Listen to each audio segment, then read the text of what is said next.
Good morning sir. సరే, పశ్చిమాసియా అంతా నివురుగప్పిన నిప్పులా ఉంది. కాల్పుల విరమణ కొనసాగుతున్నా గానీ ఈ ఉద్రిక్తతలు అయితే తగ్గడం లేదు. మరోవైపు ఈ రోజు ఇస్లామాబాద్ లో చర్చలు ఎలా ఉండబోతున్నాయి సార్ పరిణామాలు? అంటే వాస్తవంగా చర్చలకు మేము పాల్గొనడం లేదని నిన్న ఇరాన్ ప్రకటించింది. ఈవెన్ వాల్ స్ట్రీట్ జర్నల్లో ఒక రిపోర్ట్ వస్తే ఇరాన్ డెలిగేషన్ ఇస్లామాబాద్ చేరింది అంటే చేరలేదు, మేము పోవడం లేదని కూడా అన్నది. కానీ ఇవాళ మార్నింగ్ న్యూస్ వరకు అయితే ఇరానియన్ డెలిగేషన్ ఇస్లామాబాద్ వెళ్తోంది. కానీ లెబనాన్లో హిజ్బుల్లాపై ఇజ్రాయెల్ దాడులు ఆగితేనే మేము చర్చలో కూర్చుంటాం అన్నారు.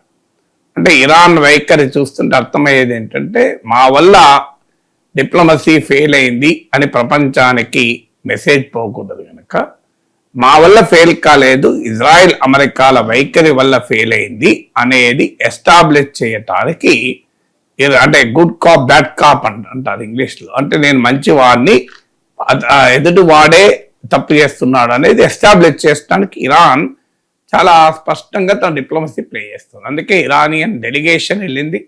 అందులో ఇరానియన్ స్పీకరు ఎయిర్ క్రాఫ్ట్లో మీకు బొమ్మలు పెట్టారు, ఫొటోస్ పెట్టారు. అంటే అమెరికా ఇజ్రాయెల్ దాడుల్లో చనిపోయిన 168 మంది పిల్లల స్టాఫ్ బొమ్మలు పెట్టారు. దాని పేరు కూడా మినాబ్ 168 అని పెట్టారు.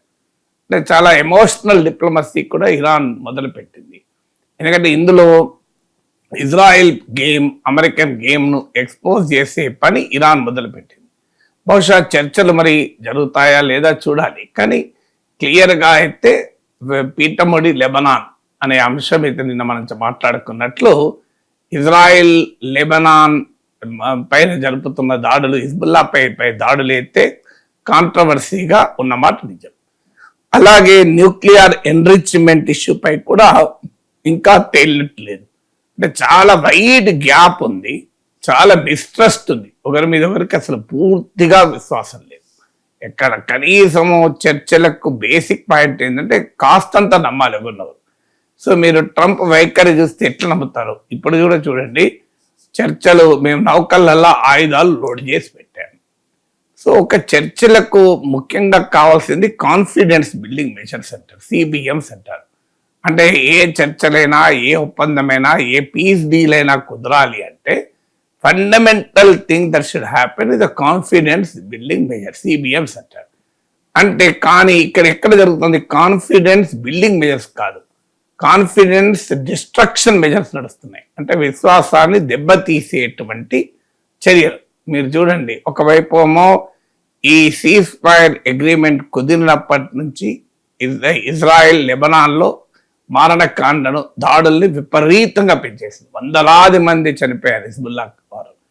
సో మరోవైపు ఏమో ట్రంప్ రిపీటెడ్గా బెదిరిస్తున్నాడు, మేము ఇరాన్ మీ చుట్టూ సేనలు మోహరించాం, పశ్చిమాసియాలోనే సైన్యాలు ఉన్నాయి, మా నౌకలల్లా ఆయుధాలు నింపి ఉంచాం, ఒకవేళ ఈ ఒప్పందమే కుదరకపోతే భయంకర దాడులు చేస్తామని. సో ఇది ఏ రకంగా కాన్ఫిడెన్స్ బిల్డింగ్ మెజర్ అవుతుంది? అంటే మీరు గన్ పాయింట్ తుపాకీ పెట్టి ఇరాన్ను చర్చలకు రమ్మంటున్నారు. సో అలా భయపడేదే ఇరాన్ అయితే ఇతరకు వచ్చేదే కాదు కదా, ఎప్పుడో యుద్ధం ఆగిపోవాలి. ఇప్పుడు అమెరికా, ఇజ్రాయిల్ అంత మిలిటరీ సుపీరియారిటీ ఉండి, అంత బలమైనటువంటి శక్తి సామర్థ్యాలుండి కూడా ఇరాన్ ఏమీ చేయలేని, ఇరాన్ లొంగ తీసుకోలేని పరిస్థితి, ఇంత డిస్ట్రక్షన్ జరిగాక, ఇంతమంది లీడర్లు చనిపోయాక, కంప్లీట్గా మిలిటరీ ఫోర్సెస్కు దెబ్బతిన్నాక కూడా America is force to come to talks కదా. ఇంకా ఇంత అయినాక కూడా అర్థం కావాలి కదా ఇప్పటికైనా అమెరికాకు, ఇరాన్ మనం ఇలా భయాన లొంగ తీసుకోలేము అనేది. సో ఇక్కడ కనీసం సమ్ సెన్స్ ఆఫ్ డిప్లొమసీ అనేది ప్రివేల్ కావాలి. కానీ ఆ డిప్లొమసీ అనేది అసలు ఏ మాత్రము లేదు. So Trump doesn't believe in diplomacy. అందుకే ఇది ఎవరో అన్నది కాదు, పోప్ లియో అన్నాడు, Roman Catholic Vatican head. So diplomacy should be based on dialogue, consensus and multilateralism. Unfortunately diplomacy is replaced by global domination and use of force. So ఇది అన్నందుకు Pope లియోని కూడా బెదిరించారు America Trump administration. And Pope Leo రాయబారిని పిలిచి మీకు గుర్తు తెచ్చుకో, 14th సెంచరీలో ఏమైంది, France రాజు అప్పుడు పోప్ను అరెస్ట్ చేశాడు. మీకు గుర్తుపెట్టుకో, అమెరికా విధానంతో కలిసి ఒప్పుకోకపోతే ఏం జరుగుతుందని ఆఖరికి పోపును కూడా బెదిరించాడు ట్రంప్. సో ఈ స్థాయికి వెళితే డిప్లొమసీ సాధ్యమవుతుందా? సో ట్రంప్లమసీ, ఇది డిప్లొమసీ కాదు. So Trumplomacy is killing the talks, Trumplomacy is killing the environment. Netanyahu యుద్ధోన్మాదం, ట్రంప్ ఆధిపత్యవాదము కలిసి ఇవాళ పశ్చిమాసియాను మరోసారి ఒక క్యావోస్లోకి, క్రైసిస్లోకి, కన్ఫ్యూజన్లోకి పడేస్తుంది. ఒప్పందం కుదురుతుందా తెలియదు, కుదిరినా నిలబడుతుందా తెలియదు, నిలబడినా ఎన్ని రోజులు నిలబడుతుందో తెలియదు. Everything is uncertain. ఈ స్థాయికి తీసుకొచ్చుకున్నారు. సార్, రేవంత్ రెడ్డి దక్షిణాది పోరుకు సిద్ధమవుతున్నట్లుగా కనిపిస్తోంది. నియోజకవర్గాల పెంపుపై మొండిగా వెళితే ప్రజా ఉద్యమం తప్పదంటూ కేంద్రాన్ని రేవంత్ రెడ్డి హెచ్చరించారు. ఈ అంశం ఎటువైపు దారితీస్తుంది? అంటే క్లియర్ గా కనబడుతుంది కదా, ఇప్పుడు సౌత్ నష్టం అనేక రూపాలు జరుగుతుంది, ఒక్క రూపం కాదు. మీకు ఫైనాన్స్ కమిషన్ ఎలకేషన్స్ లో జరుగుతుంది. ఎందుకంటే 1971 సెన్సెస్ ను ప్రాతిపదికగా తీసుకొని 40 ఏళ్ల పాటు కూడా మీకు ఫైనాన్స్ కమిషన్ ఎలకేషన్ చేశారు, మోర్ దెన్ 40 years.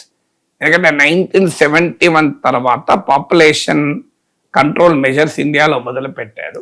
దానివల్ల సౌత్ ఇండియా చాలా సమర్థవంతంగా పాపులేషన్ నియంత్రించింది, ఆర్థిక వృద్ధిని సాధించింది, ఎకనామిక్ గ్రోత్ సాధించింది. నార్త్ ఇండియానేమో ఇంకా మూర్ఖత్వంలో, మూఢత్వంలో మగ్గుతూ, కులము మతము ఈ పిచ్చిలోనే బతుకుతూ కనీసమైన ఆర్థిక అభివృద్ధికి అక్కడ రాజకీయ సంస్కృతి ఎలా చేయలేదు. సో జనాభాను నియంత్రించలేదు, ఎకానమీని డెవలప్ చేయలేదు.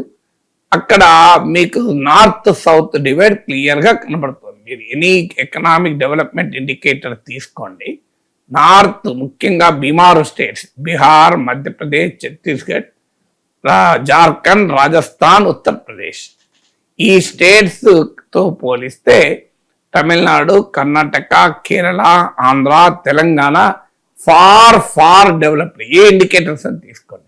ఇది ఎలా సాధ్యమైంది? పొలిటికల్ పవర్ ఏమో నార్త్లోనే ఉంది. మీరు గమనిస్తే పొలిటికల్ పవర్ ఇప్పటి వరకు అయిన ప్రైమ్ మినిస్టర్స్లో సౌత్ నుంచి ఎంతమంది అయ్యారు మీరు లెక్క తీయండి. పివి నరసింహారావు 5 ఏళ్ళు ఉన్నాడు, దేవగౌడ కొంతకాలం ఉన్నాడు. అసలు ప్రైమ్ మినిస్టర్స్ అంతా నార్త్ ఆర్ వెస్ట్, ఎప్పుడైతే ఈ సౌత్ నుంచి అయితే ఎవరు లేరు. అలా అయినా కూడా పొలిటికల్ పవర్ ఢిల్లీలో అందరికీ తెలుసు, హిందీ మాట్లాడే వాడికే సుప్రీమసీ. సౌత్ ఇండియాకు వాల్యూ కూడా ఉండదు అక్కడ. అయినా కూడా మరి సౌత్ ఇండియా డెవలప్ అయింది, నార్త్ ఇండియా ఏమో డెవలప్ కాలేదు. సాధారణంగా పొలిటికల్గా ఇన్సెంటివైజ్ చేయాలంటే ఎవరికి ఇన్సెంటివైజ్ చేయాలి? ఎవరైతే ఎకనామిక్ గ్రోత్లో ముందున్నారో వారిని గనక ఇన్సెంటివ్స్ ఇస్తే మిగతా ప్రాంతం వాళ్ళకు కూడా మేము కూడా డెవలప్ కావాలి అని అనుకుంటారు. అలా కాకుండా మీరు ఎకనామిక్ గ్రోత్ అయ్యారు కనుక మిమ్మల్ని పనిష్ చేస్తానంటే సాధ్యమా? మీకు చిన్న ఉదాహరణ చెప్తాను. మన చిన్నప్పుడు స్కూల్లో కొన్ని స్కూల్లోనేమో ఎలక్షన్స్ ఉండి మీకు క్లాస్ లీడర్ను అలాగే స్కూల్ పీపుల్స్ లీడర్ SPLని ఎన్నుకునేవారు. ఎక్కువ స్కూళ్ళలో హెడ్ మాస్టర్ నియమించేవాళ్ళు. ఎవరు నియమించేవాళ్ళు? మీ క్లాస్లో ఎవరైతే ఇంటెలిజెంట్ స్టూడెంటో అతన్ని చూసి అతన్ని క్లాస్ లీడర్గా పెట్టేవారు. కానీ క్లాస్లో డల్ స్టూడెంట్, పనికిమాల స్టూడెంట్ ఉంటాడు, వారు పెడతారా ఎక్కడన్నా? ఎందుకంటే అలా అది ఇన్సెంటివ్ చేస్తారా? అంటే అప్పుడు ఏమనుకోవాలి? క్లాస్ లీడర్ కావాలంటే చదువు మానేయాలి, క్లాస్ లీడర్ కావాలంటే చదువుకోవద్దు అనే భావన రాదా? సో కామన్ సెన్స్ చెప్తుంది, యూ షుడ్ ఇన్సెంటివైజ్ పర్ఫార్మెన్స్ కదా, యూ షుడ్ ఇన్సెంటివైజ్ అచీవ్మెంట్ కదా. అచీవ్మెంట్ను, పర్ఫార్మెన్స్ను డిసెన్సెంటివైజ్ చేస్తే ఒక దేశం ఎలా డెవలప్ అవుతుంది అని. అంటే సౌత్ ఇండియా చేసిన పాపం ఏంటంటే ఆర్థికంగా వృద్ధి చెందడం, సామాజికంగా వృద్ధి చెందడం, జనాభాను నియంత్రించడం, కేంద్రం పైన ఆధారపడకపోవడం, కేంద్రానికే వనరులు సమకూర్చడం. ఇలా సౌత్ ఇండియా రూపాయి ఇస్తే మీకు సౌత్ ఇండియాకి వచ్చేది ఎంత? 50 పైసలు 60 పైసలు వస్తుంది. అదే నార్త్ ఇండియా చూడండి, రూపాయి వాళ్ళు కంట్రిబ్యూట్ చేసి 2 రూపాయలు 3 రూపాయలు తీసుకుంటున్నారు. ఎంతకాలం South India should subsidise North? అవులాక్. సో డెఫినెట్గా మనకు దేశం అంటే ఐక్యంగా ఉండాలి. కొన్ని వెనుకబడిన ప్రాంతాలు ఉంటాయి, వాటికి బాధ్యత అది మన బాధ్యత, దాంట్లో ఎవరు కాదంటలేము. కానీ వెనకబాటుతనానికి నీ చాతకానితనం కారణమైతే ఎంతకాలం సమర్థిస్తాం? ఇప్పుడు ఇంట్లో ఇద్దరు అన్నదమ్ములు ఉంటారు, అందులో తమ్ముడికి అంతగా తెలివి లేదు అనుకుందాం. మొదటి నుంచే పెద్దగా తెలివి లేదు తమ్మునికో అన్నకో. తండ్రి ఏం చేస్తాడు, కాస్త ఆ తెలివి లేని వాడికి కాస్త బెనిఫిట్ చేస్తాడు. సో అప్పుడు ఎవరైనా తప్పండు దాన్ని, కరెక్టే పాపం అన్నయ్యకు అంత తెలివైన వాడు కాదు, ఏదో కష్టం, ఆయన మన అన్నయ్య బతకాలి కదా, కాస్త ఆస్తి ఎక్కువ ఇచ్చారు, మిగతా వాళ్ళు తృప్తి పెడతారు. అలా కాకుండా అన్నయ్య తాగి తందనాలాడి వాడు పట్టించుకోక వ్యాపారం చెలగొట్టుకొని అడ్డగోలుగా ఖర్చులు పెట్టి దివాలా తీస్తే ఈ పాపం వాడి దగ్గర డబ్బులు లేవురా, ఆస్తి వాడికి ఎక్కువ ఇస్తాను తండ్రి అంటే తప్పుడు ఒప్పుకుంటాడా? సింపుల్ క్వశ్చన్ అడుగుతున్నది. అంటే ఇక్కడ కూడా ఏంటి, నిజంగానే ఇప్పుడు నార్త్ ఈస్టర్న్ స్టేట్స్ ఉన్నాయి, కొన్ని బార్డర్ స్టేట్స్ ఉన్నాయి. ఎస్, వాళ్ళకు ఆర్థికంగా, వాళ్ళకు జాగ్రఫీ రీత్యా, టోపోగ్రఫీ రీత్యా, బార్డర్లో ఉండడం రీత్యా వాళ్ళకు కొన్ని ఇబ్బందులు ఉంటాయి, నేను ఒప్పుకుంటా. ఇప్పుడు ఉత్తరాఖండ్ ఉంది, అరుణాచల్ ప్రదేశ్ ఉంది, సో వాళ్ళకు జమ్మూ కాశ్మీర్ ఉంది, మేఘాలయ, మణిపూర్, మిజోరాం, నాగాలాండ్ స్టేట్స్ ఉన్నాయి. వాటికి ఉన్నటువంటి జాగ్రఫీ రీత్యా అవి ఎకనామిక్ గ్రోత్ కు కష్టం, వాటికి ఉన్న టెరెన్ కావచ్చు, వాటికి ఉన్న situation, we have to support them. ఎందుకంటే అవి లేకుండా ఇండియా లేదు కదా, అవన్నీ కలుపుతున్న ఇండియా కనుక ఖచ్చితంగా సౌత్ షుడ్ సపోర్ట్ దెమ్, దాంట్లో ఏమీ డిస్ప్యూట్ లేదు. అంటే ఎవరైతే వారి చేతిలో లేని ఫ్యాక్టర్స్ వల్ల వెనకబడిన ఉన్న వారు ఉన్నారో వాళ్ళని సపోర్ట్ చేయాలి. కానీ మీరు మతమౌఢ్యములు మునిగి, కులతత్వంలో మునిగి, కరప్షన్లో మునిగి, పూర్ గవర్నెన్స్ తో, ఒక బ్యాంకర్ట్ పొలిటికల్ కల్చర్ తో డెవలప్ కాకపోతే దాని భారం సౌత్ ఇండియా మీద వేస్తామంటే ఎట్లా? మీరు ఇలా ఉత్తరప్రదేశ్, మధ్యప్రదేశ్, రాజస్థాన్ చూడండి, రాజులు, జమీందారులు, సో అక్కడ పాలిటిక్స్ చూస్తే మనకు అర్థమవుతుంది ఏ రకంగా ఉంటాయి. కులం పేరిట, మతం పేరిట రాజకీయాలు తప్ప అభివృద్ధి పేరిట రాజకీయాలే జరగవు అక్కడ. సో ఇక్కడ మన దగ్గర డిబేట్ కనీసం డెవలప్మెంట్ చుట్టూ జరుగుతుంది, వెల్ఫేర్ చుట్టూ జరుగుతుంది. అక్కడ ఏమున్నది, దేవుని చుట్టూన్నా కులం చుట్టూన్నా రాజకీయాలు నడుస్తాయి. సో వాళ్ళు డెవలప్ కాక వాళ్ళంతా వాళ్ళు డెవలప్ కాకపోతే మనం ఎందుకు బాధపడాలి అని. ఎంతకాలం సౌత్ షుడ్ సబ్సిడైజ్ నార్త్, ఇది అవసరానికి తగ్గట్టుగా కాదు. ఈ క్వశ్చన్ అడిగితే అదేదో దేశద్రోహ చర్య అంటే ఎట్లా? అందుకే రేవంత్ రెడ్డి అన్నాడు, సౌత్ ను ఇలాగే డిస్క్రిమినేట్ చేసి మేము గాయపడి ఉన్నాము, మీరు ఇలాగే మా పట్ల వివక్ష చూపితే ప్రజా ఉద్యమాలు తప్పవు అని. అది ఆ జాగ్రత్త పడాలి కదా, దేశం ఐక్యంగా ఉండాలని కోరుకోవాలి కదా. దేశ ఐక్యత కొరకు సౌత్ వాళ్ళు త్యాగాలు చేస్తూనే ఉండాలి, మిమ్మల్ని అవమానించినా మీరు భరించాలి, మిమ్మల్ని పట్టించుకొని భరించాలంటే ఎవరు ఎందుకు ఒప్పుకుంటాడండి? ఈ నార్త్ సౌత్ ఫీలింగ్ రాకుండా జాగ్రత్త పడాలి. అందుకొరకు న్యాయంగా ఇవాళ ప్రతిపాదన ఏం చేస్తున్నారు, ఎకనామిక్ గ్రోత్ ఆధారంగా పార్లమెంట్ లో సీట్లు ఇవ్వండి అని అంటున్నారు. కనీసం ఎకనామిక్ గ్రోత్ ఆధారంగా సీట్లు ఇవ్వలేకపోయినా ఎకనామిక్ గ్రోత్ ఎందుకు పనిష్ చేయకండి. ఇది ఎవరో కాదు, ఈవెన్ చంద్రబాబు నాయుడు కూడా గతంలో అన్నాడు, మీరు పర్ఫార్మింగ్ స్టేట్స్ ను పనిష్ చేస్తారని. అన్ఫార్చునేట్లీ ఆయన ఇప్పుడు ఎన్డీఏలో ఉండే వరకు అంతటి స్థాయి ముఖ్యమంత్రి ఉండి ప్రాంతీయ పార్టీకి అన్ఫార్చునేట్లీ ఆయన అందరికీ నాయకత్వం వహించాలి. నిజంగా చెప్పాలంటే చంద్రబాబు నాయుడు సదరన్ కన్సర్న్స్ కు నాయకత్వం వహించాలి. ఎందుకంటే ఇది senior most chief minister, Narendra Modi కన్నా ముందు ముఖ్యమంత్రి అయిన నాయకుడు. కానీ ఎన్డీఏలో ఉండడం వల్ల చంద్రబాబు నాయుడు ఆ నాయకత్వాన్ని ఇలా న్యాయంగా రాష్ట్రాల హక్కుల కొరకు, సౌత్ ఇండియన్ స్టేట్స్ కొరకు నిలబడాల్సిన చంద్రబాబు నాయుడు నిలబడలేదు. ఎన్టీ రామారావు లెగసీ అది. ఎన్టీ రామారావు రాష్ట్రాల కొరకు నిలబడ్డాడు, ఆ లెగసీని చంద్రబాబు నాయుడు వదిలేశాడు. Very unfortunate. Revanth Reddy young chief minister అయినా దాన్ని కనీసం పట్టుకున్నాడంటే అప్రిషియేట్ చేయాలి కదా. సో యంగెస్ట్ చీఫ్ మినిస్టర్ అయినా, ఫస్ట్ టైం చీఫ్ మినిస్టర్ అయినా, ఏ సౌత్ ఇండియాకు నష్టం జరుగుతోంది, సౌత్ ఇండియా వాళ్ళందరూ కలవాలి, వీ హావ్ టు ప్రెషరైజ్ చేయాలి కేంద్రం పైన అనేది కరెక్ట్ స్టాండ్ కదా. ఇప్పుడు పొలిటికల్ రిప్రజెంటేషన్ కూడా తగ్గితే ఇక సౌత్ను ఎవడు పట్టించుకుంటాడు? మీరు చూడండి, మీరు ఢిల్లీకి వెళ్తే ఎప్పుడైనా అలా తెలుగులో మాట్లాడితే మనం పిక్చర్లా చూస్తారు. గవర్నమెంట్ ఆఫ్ ఇండియా ఆఫీసులకు వెళ్ళండి, మీరు తెలుగులో మాట్లాడితే పిక్చర్లా చూస్తారు. హిందీ మాట్లాడే వారికే వాల్యూ, ఇంగ్లీష్ మాట్లాడే వాల్యూ ఉండదు, మళ్ళీ హిందీనే మాట్లాడాలి. అసలు ఈ ఆధిపత్యం ఎంతకాలం? సో దీన్ని ఎవరు ఎందుకు యాక్సెప్ట్ చేయాలి అనే క్వశ్చన్ వస్తుంది కదా. సార్, అమరావతిలో లొల్లి ఆగట్లేదు. మొన్నటిదాకా లడ్డు, తర్వాత మావిగన్, ఇప్పుడు వైఎస్ మరణం. ఈ రాజకీయ ఘర్షణ వల్ల రాష్ట్ర ప్రయోజనాలు కాపాడబడతాయా? నేను చాలాసార్లు చెప్పాను, ఆంధ్రప్రదేశ్ అన్ఫార్చునేట్లీ 2 పార్టీల మధ్య, 2 నాయకుల మధ్య నిట్ట నిలువునా చిలిపేది. పవన్ కళ్యాణ్ భాషలో చెప్పాలంటే కులాల మధ్య. ఇది నేను చెప్తే మళ్ళీ ఆంధ్రప్రదేశ్ని అవమానించారంటారు. పవన్ కళ్యాణ్ చెప్పాడు కదా, పక్క రాష్ట్రంలో తెలంగాణలో రాష్ట్ర భావన ఉంటే మన దగ్గర కులం భావన ఉంది అని. సో అందువల్ల 2 నాయకులు, 2 పార్టీలు, 2 కులాల మధ్య ఆంధ్రప్రదేశ్ నిట్ట నిలువున చిలిపోయింది. ఇంకేమీ ఉండదు అక్కడ. మీరు గమనించండి, ఏ అంశం పైన కూడా పర్సనల్ అటాక్సే. చంద్రబాబు నాయుడు పైన వైసీపీ వాళ్ళు, లోకేష్ చంద్రబాబు నాయుడు పైన, జగన్ పైన టీడీపీ వాళ్ళు. మరి వీళ్ళిద్దరూ ఒకరినొకరు తిట్టుకుంటూ తప్ప ఇంకా ఏమీ ఉండదు. మీరు చూడండి, అది లడ్డు కానీ, అది ఎన్నడో చనిపోయిన వైఎస్ రాజశేఖర మరణం కానీ, అది రాజధానికి కానీ, ప్రజల చుట్టూ ఈ చర్చ జరగనే జరగదు. సో ఇది మంచిదా చెడ్డదా ఏంటి ఆంధ్రప్రదేశ్? ఇప్పుడు ఆంధ్రప్రదేశ్లో విభజన హామీలు ఉన్నాయి. ఇవి అమలైనయా లేదా అని అధికార పార్టీ మాట్లాడదు, ప్రతిపక్ష పార్టీ అడగదు. అధికార పార్టీ ఎన్డీఏలో భాగం కనుక అడగదంటే అర్థం చేసుకోవచ్చు. ప్రతిపక్ష పార్టీ ఎందుకు అడగదు? ఇప్పుడు ఇదే జగన్మోహన్ రెడ్డి మావిగన్ చర్చ తెచ్చాడు తప్ప, అయ్యా మన ఆంధ్రప్రదేశ్ రాష్ట్ర విభజన చట్టంలో రాష్ట్రానికి కొన్ని హామీలు ఇచ్చారు. పారిశ్రామిక రాయితీలు ఇచ్చారా? వెనకబడిన ప్రాంతాల 3 ఉత్తరాంధ్ర, 4 రాయలసీమ జిల్లాలకు బుందేల్ఖండ్ తరహా ప్యాకేజ్ ఇచ్చారా? కడపలో స్టీల్ ప్లాంట్ పూర్తి చేయాలి, చేశారా? మీకు కాకినాడలో పెట్రోకెమికల్ కాంప్లెక్స్ కట్టారా? 12th ఫైనాన్స్ కమిషనే కేజీ బేసిన్లో గ్యాస్లో రాష్ట్రానికి ఆంధ్ర వాటా ఉండాలి అని రికమెండ్ చేసింది, ఇచ్చారా? మీకు కేంద్ర సంస్థలు అనేకం వచ్చాయి, కానీ ఇంతవరకు ఏ కేంద్ర సంస్థ అయినా జాతీయ స్థాయి గుర్తింపు వచ్చిందా? మీరు వాటి గురించి చర్చన్నా జరుగుతుందా? వాటికి ఎన్ని నిధులు ఇచ్చారు, ఆ నిధులు ఇవ్వాల్సినంత ఇచ్చారా లేదా?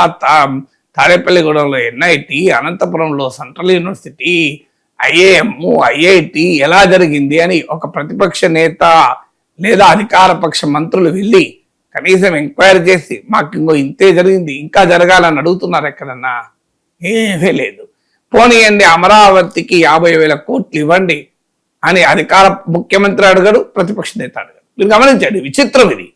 సో మరి మేము అమరావతి కొత్త రాజధాని కట్టుకుంటున్నాం, ఇది గ్రోత్ ఇంజన్ లాగా ఉంటుంది అని. ఇప్పుడు గుజరాత్లో గిఫ్ట్ సిటీ అని ఇచ్చి కంప్లీట్ ట్యాక్స్ కన్సెషన్ ఇచ్చారు.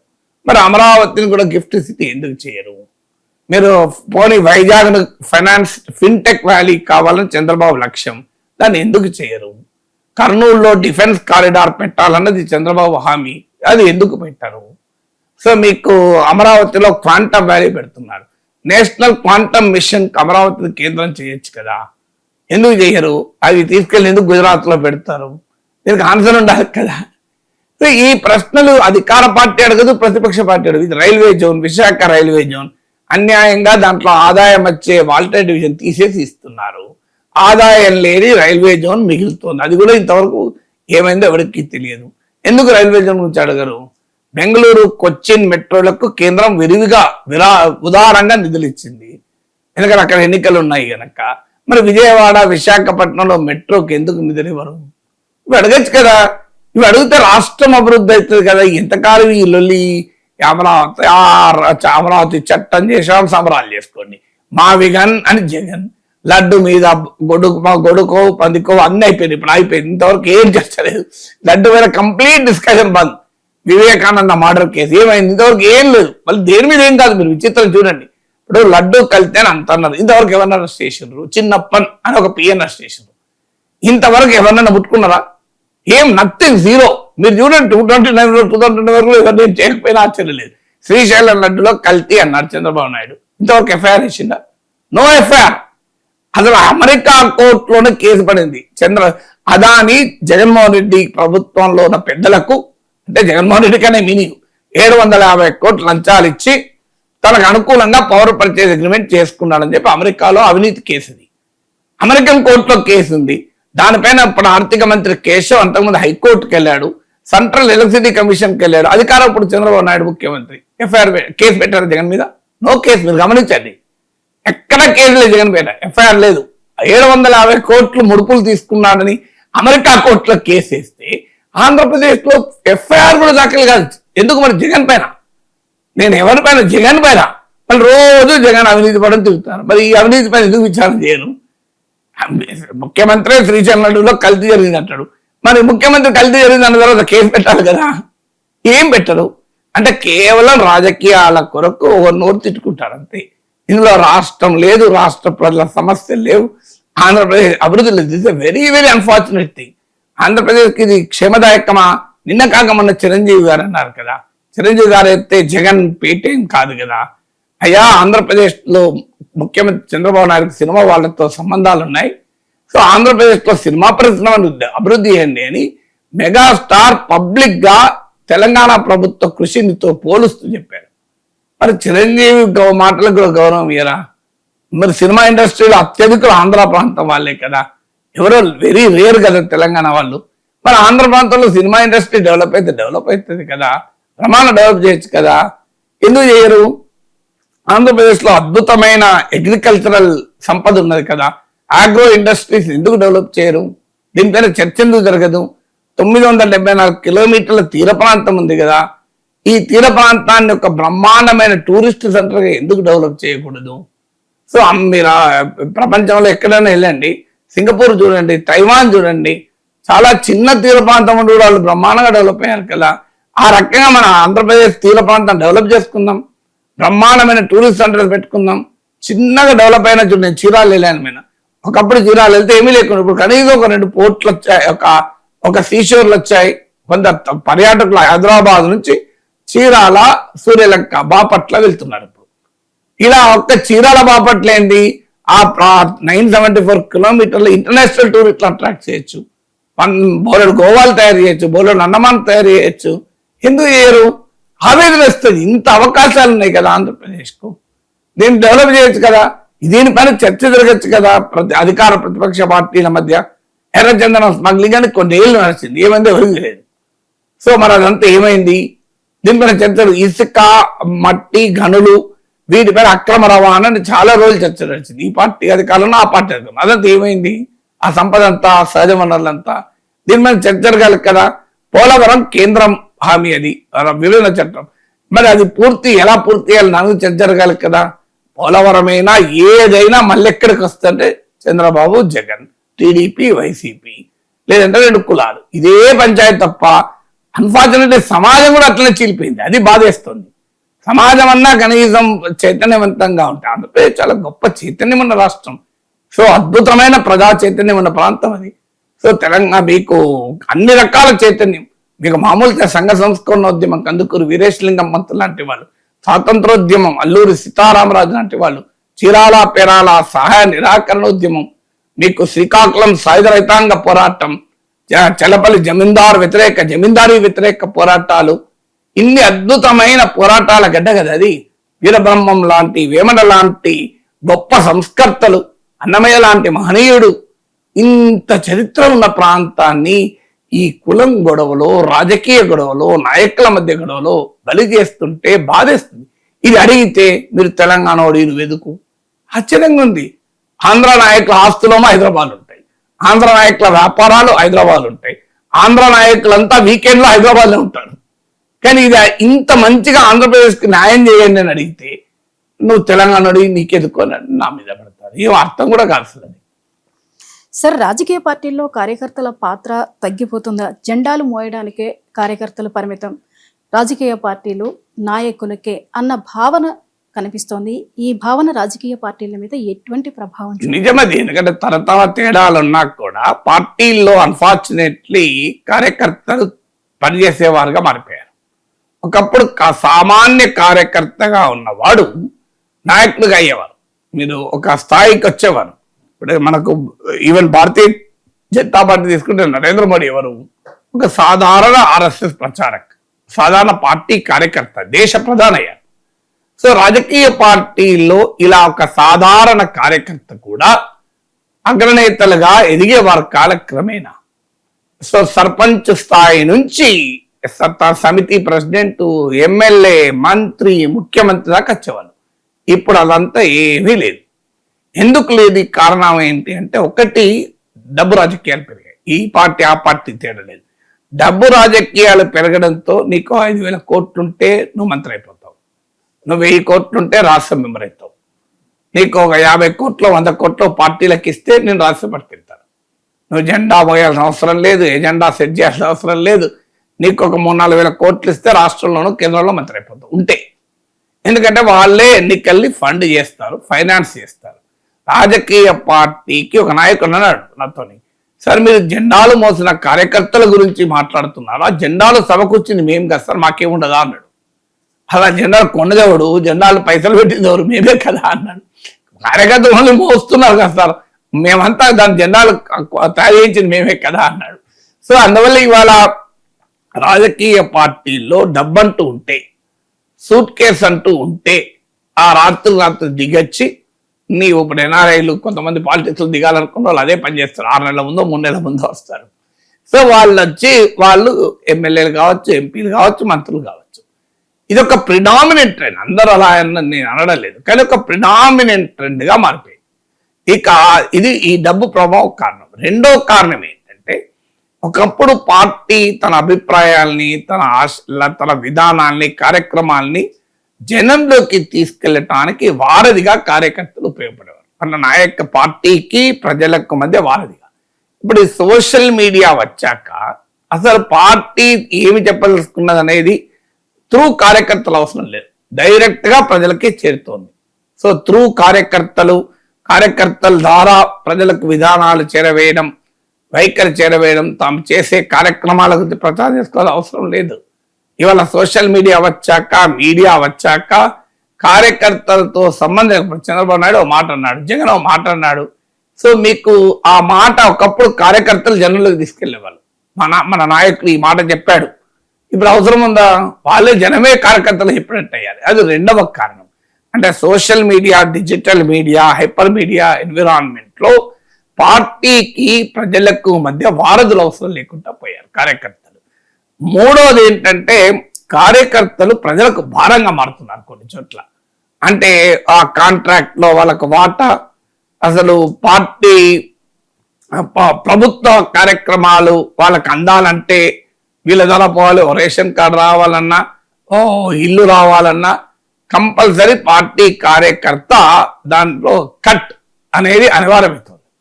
సో ఈ కట్, మీరు ఏదైనా గ్రామానికి వెళ్ళండి, నేను స్టడీ చేసి చెప్తున్నా, ఆ గ్రామంలో ఎవరు కార్లు ఉన్నారో ఐడెంటిఫై చేయండి.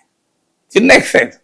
మీకు ఒక పొలిటీషియన్ ఉంటాడు, ఒక ఎక్సైజ్ కాంట్రాక్ట్ ఉంటాడు, ఒక ఈ ప్రభుత్వాల దగ్గర పనులు చేయించే ఒక మిడిల్ మ్యాన్ ఉంటాడు, బ్రోకర్, పొలిటికల్ బ్రోకర్. వీళ్ళే లేదు ఒక సర్పంచ్ ఎంపీటీసీగా పనిచేసేవాడు ఉంటాడు. సో మీకు క్లియర్గా తెలుస్తుంది.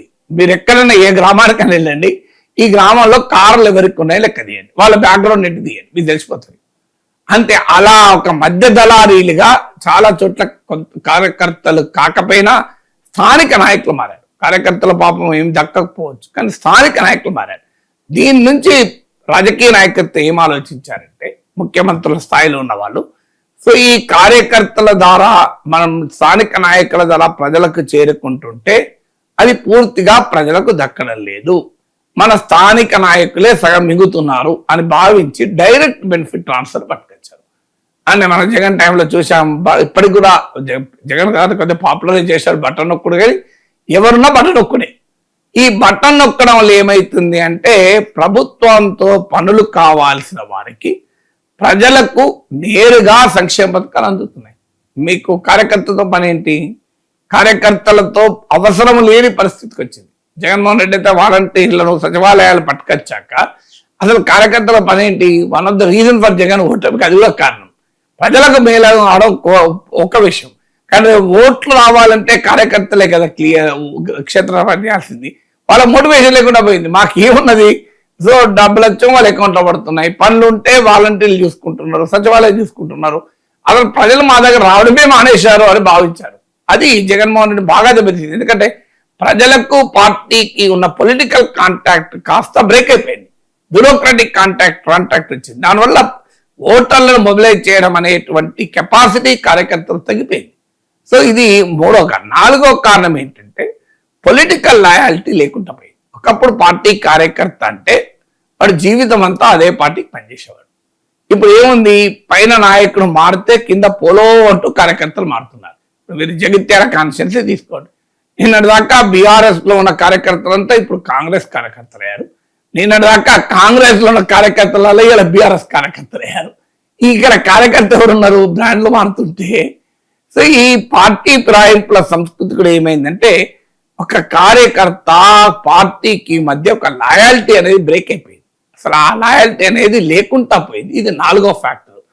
5వ ఫ్యాక్టర్ ఏంటంటే, మీకు ఒక రాజకీయ పరమైనటువంటి కల్చర్, పొలిటికల్ కల్చర్లో మీకు రాజకీయాలు ఒక సేవాభావంతో, రాజకీయాలు ప్యాషన్తో, రాజకీయాలు ప్రజల మీద ప్రేమతో చేసే రోజులు ఎప్పుడూ పోయాయి. ఏ పార్టీ ఈ పార్టీ ఆ పార్టీ తరతమ తేడాలు ఉండొచ్చు. రాజకీయాలు అనేది పవర్ గ్రాబింగ్ కు, మనీ ఎర్నింగ్ కు, వీటికి ఒక ప్రాతిపదికగా మారిన తర్వాత నీకు కళ్ళ ముందే నిన్నటి దాకా ఉన్న పార్టీ కార్యకర్తలు సాధారణ వాళ్ళుగా ఉంటే ఇవాళ వాళ్ళు డబ్బులు సంపాదించుకుంటే ప్రజల్లో వ్యతిరేకతగా పెరిగిపోయింది. ఇదే కార్యకర్తలు. ఇప్పుడు మీకు తెలంగాణలో బీఆర్ఎస్ ఓటమికి అది ముఖ్యమైన కారణం. ఇప్పుడు ఆ నాయకుడు, స్థానిక నాయకుడు ఉన్నాడు, ఎమ్మెల్యే ఉన్నాడు, ఇంకో లీడర్ ఉన్నాడు, సంపాదించి హైదరాబాద్లో పెట్టుబడి పెట్టుకుని నీకు కనబడేది కాదు. అంతకుముందు చిన్న ఇల్లు ఉండేది, ఇప్పుడు పెద్ద మంచిగా పవర్ బ్రహ్మాండమైన బిల్డింగ్ కట్టుకున్నాడు. అంతకుముందు బండి మీద తిరగటప్పుడు ఇప్పుడు కారు నడుపుతున్నాడు.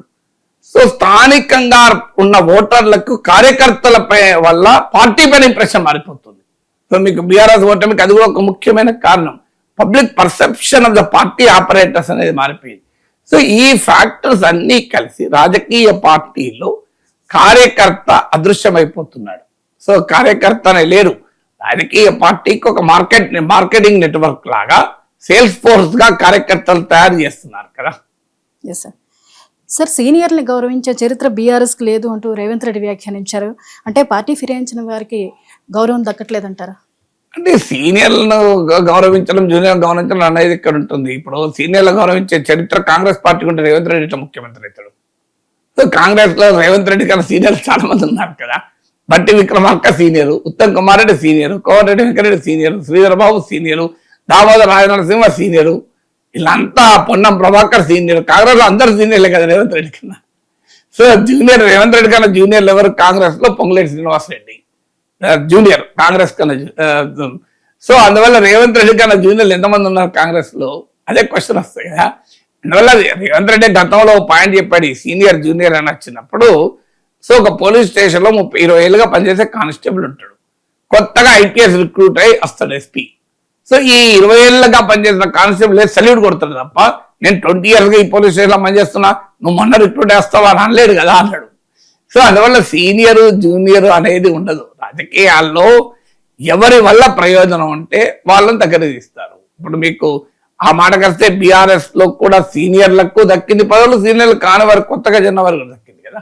అందువల్ల పార్టీలో చేర్చుకున్న వారికి అది విన్ విన్ పార్ట్నర్. ఇప్పుడు బీఆర్ఎస్ లో జీవన్ రెడ్డి వచ్చాడు, జీవన్ రెడ్డి వల్ల బీఆర్ఎస్ లాభం, బీఆర్ఎస్ వల్ల జీవన్ రెడ్డి లాభం ఉంటేనే జరుగుతుంది కదా.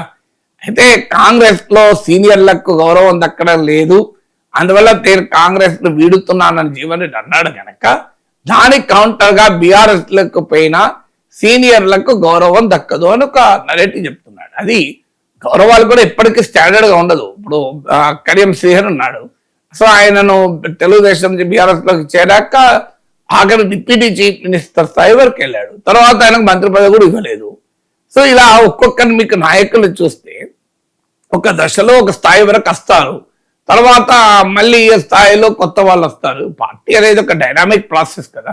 సీనియర్లకే ఇవ్వాలి, సీనియర్లకే జూనియర్లకి ఇవ్వాలని ఉండదు. పార్టీకి ఎవరు ఉపయోగపడితే వారిని ఉపయోగించుకుంటూ ఉంటుంది పార్టీ. సో అందువల్ల అక్కడ సీనియర్ రేవంత్ రెడ్డి పార్టీలోకి వచ్చినాక నీకన్నా సీనియర్ నువ్వు వెయిట్ చేయి 30 ఏళ్ళు అనలే కదా. వెంటనే వర్కింగ్ ప్రెసిడెంట్ అయ్యాడు, పిసిసి ప్రెసిడెంట్ అయ్యాడు, ముఖ్యమంత్రి అయిపోయాడు కదా. So ultimately your utility matter than seniority.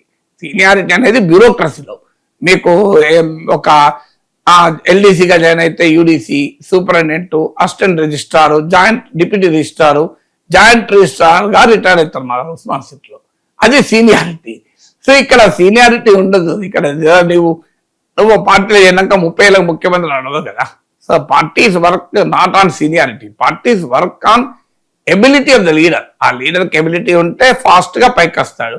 ఆ లీడర్ యూటిలిటీ ఏంటి, పార్టీకి ఆయన వల్ల వచ్చిన ప్రయోజనం ఏంటి అనే అంశాలే డామినేట్ చేస్తాయి తప్ప సీనియారిటీ అనేది బ్యూరోక్రసీలో పనికి వస్తుంది, దీంట్లో పనికిరాదు కదా. Sir thank you so much sir.